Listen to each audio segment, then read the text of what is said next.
welcome him in. He's RJ Young, does an amazing job for Fox Sports. You can follow him at RJ_Young.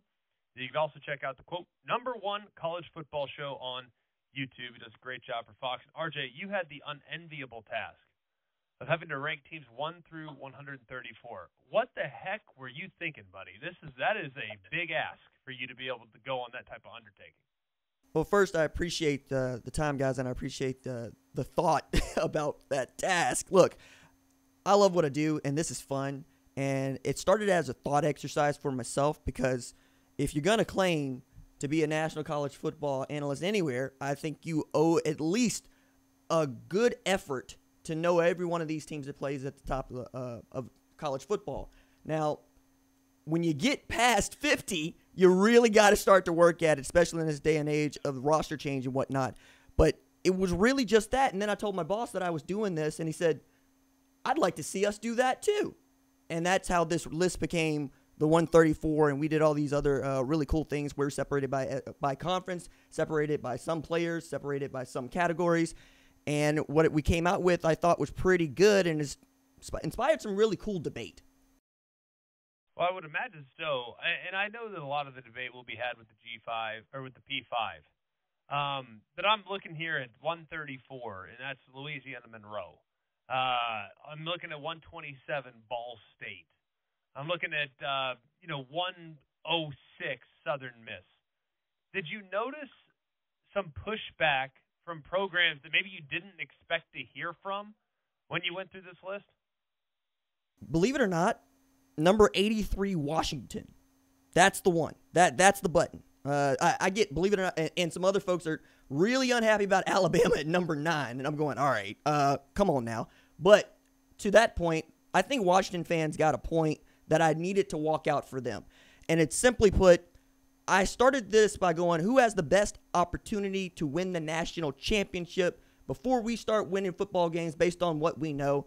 And then I worked down, right? So you'll see teams like, I'm going to pick on my buddy G.J. Kinney, who played quarterback when I was at University of Tulsa. He's at Texas State. They're in the high 50, excuse me. And I'm going to look at UTSA, right? I think I have them 49. And I'm going to look at Memphis, who I think I got at 37, or Jacksonville State, who I think I got 67, ahead of number 83, Washington. And the point there is they have an easier path to get to the playoff than Washington, because this is an unintended consequence of a 12-team playoff the way that we look at it. If Jacksonville State wins 11 games and their conference championship, they're probably going to be the highest-ranked G5 program as a champ, and there's your gateway entry to the playoff. For Washington to do the same, they got to win at least 10 games. We think that's got to be against 4 ranked opponents, and I think they got 5 on the schedule. And then we got to think that they're one of the 3 best teams in the Big Ten against perhaps what I think is going to be the 3 best teams in the SEC. So when you match those things up, and the things that have to go right for Washington are very, very important, whereas the things that got to go right for the G5 programs is, did we beat everybody and did we get to double-digit wins? Visiting with RJ Young, who does a great job on Fox Sports covering the entire college football world. And when I say the entire college football world, I mean, I quite literally mean the entire college football world. You can go check him out right now. His ultimate rankings from 1 through 134. Your highest G5 team is James Madison. I don't think anyone's going to have a huge problem with that. I know they had quite a few disappearances off last year's team, like Kurt Signetti. Their starting quarterback has transferred out. But there's quite a bit to also like about what James Madison brought in with their new head coach and Bob Chesney. So how would you assess kind of the G5 right now, and how many teams do you really think are in the running for that New Year's Six bowl game that used to go to a New Year's Six? Now they go to the playoff. I think that when we're talking about Bob's team in particular, we're also talking about some things that I took into account, like schedule. We're talking about changing head coach, changing philosophy. We talked about the change in personnel, and we talked about the league you play in, right?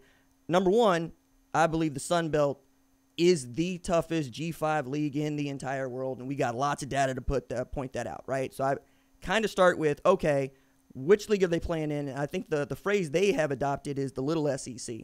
And they damn near ran the table last year with Kurt, and I think that culture has influenced the athletic department as much as it influenced the team, okay?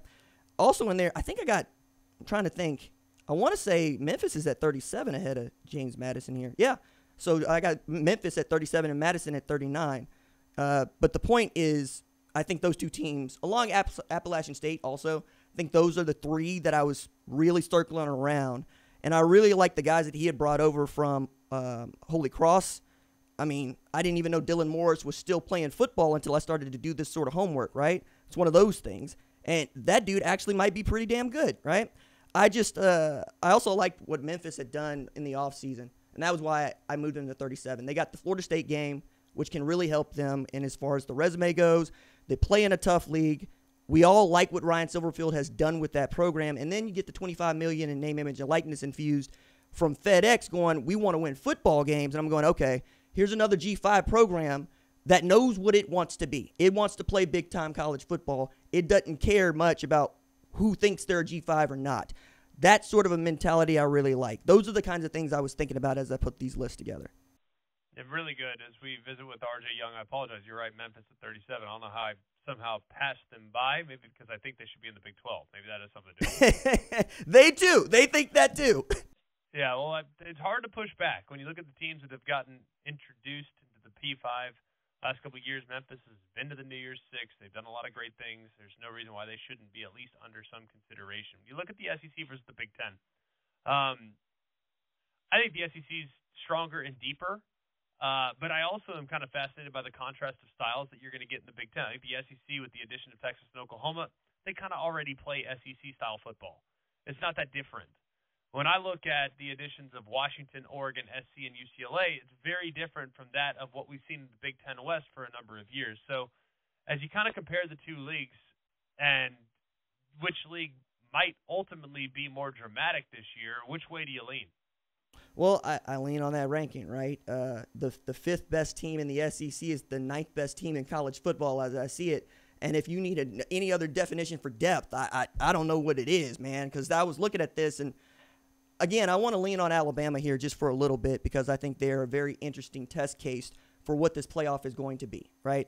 At 9, I think they got some room to grow, and I think they just need to show me a little bit more than they got to show some other folks because I think at number 5 with the roster that Kalen DeBoer has versus the roster that Coach Saban had last year, I'm going to give Coach Saban the benefit of the doubt that I'm not going to give to Kalen DeBoer. That's just it, right? I understand that man has won 104 games and lost 12, but he ain't done that in the SEC, okay? So we're going to wait. We're going to see. And they got time here. I also think that we're going to see 3 teams from one of those 2 leagues make the playoff. We might see 3 teams from both of those leagues make the playoff. And then it's about, okay, who do I think is going to beat someone? And then I lean on past results, and I lean on what these coaches know about each other. So another great example is Ole Miss versus Penn State could be one of those at-large conversations we're having. Well, we know how that looks because we watched what Ole Miss did to Penn State, right? We're going to keep going down the line going, okay, do I think Michigan is a better football team than Alabama? Right now, to start, but that could change come October. And I'm telling you, if Kalen DeBoer beats Wisconsin, they go to bye week, they come out of the bye week, they beat Georgia, we're all going to be talking about them as winning a national championship. So I left some room for error there, but I really do believe what you believe. The SEC's got the better league, even though the Big Ten champion is the national champion from last year. But depth is something that I'm still trying to figure out because I think we all believe that Georgia, Texas, those 2 teams are going to be good. And then we're going to see who the third team really is. And I think in the Big Ten, it's Oregon and Ohio State, and then we'll see. So I'm kind of waffling on this because I'm not quite sure yet, but I think we're going to know something by October. Finally, we'll get you out of here with this, RJ. Does a great job. You can check him out at foxsports.com. You can also check him out on his podcast, #1 College Football Show on YouTube. We'll get you out of here with this. As you assess Ohio State and you look at the rest of the Big Ten, you have Ohio State at 1, you have Oregon at 3, not that dissimilar to what most people have. How wide is that gap between Ohio State and Oregon right now? It's a good question. It's not very wide at all. I would even say today it's a pick 'em because that game is in Eugene when they play. I really love Dan Lanning, but who doesn't really love Dan Lanning? I'm very familiar with Dylan Gabriel, and other folks are getting very familiar with Dylan Gabriel. I think we're talking about a game that's going to be a one-score game at the end, and whomever wins it's going to flip, but they're hopefully going to get to play each other twice. I hope. So I'm going to say I got him at 4 for Oregon because, what did I say, 4 or 3? Let me check my own damn ranking right quick. Because it's not that much. I kept waffling on this, man, and it's hard because they look similar. I mean, they got great tailbacks. They got great wideouts. They're figuring it out on the offensive line for Ohio State, but the defensive line for Ohio State, I give the edge against Oregon.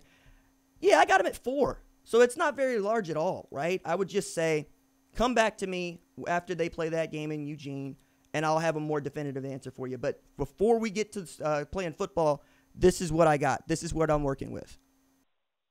Well, awesome stuff, buddy. Great work.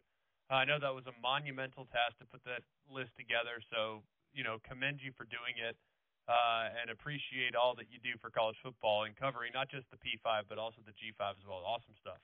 I appreciate it. Thank you for having me on. Thank you for considering it, and I appreciate anybody that wants to tell me what they think because this conversation I'm going to keep having, and I really enjoy it. Oh, it's certainly, I would imagine, it won't end. Revisited by many fan bases, I would imagine, throughout the season when proven right and or wrong. RJ, great stuff, buddy. Look forward to seeing you again soon. All right.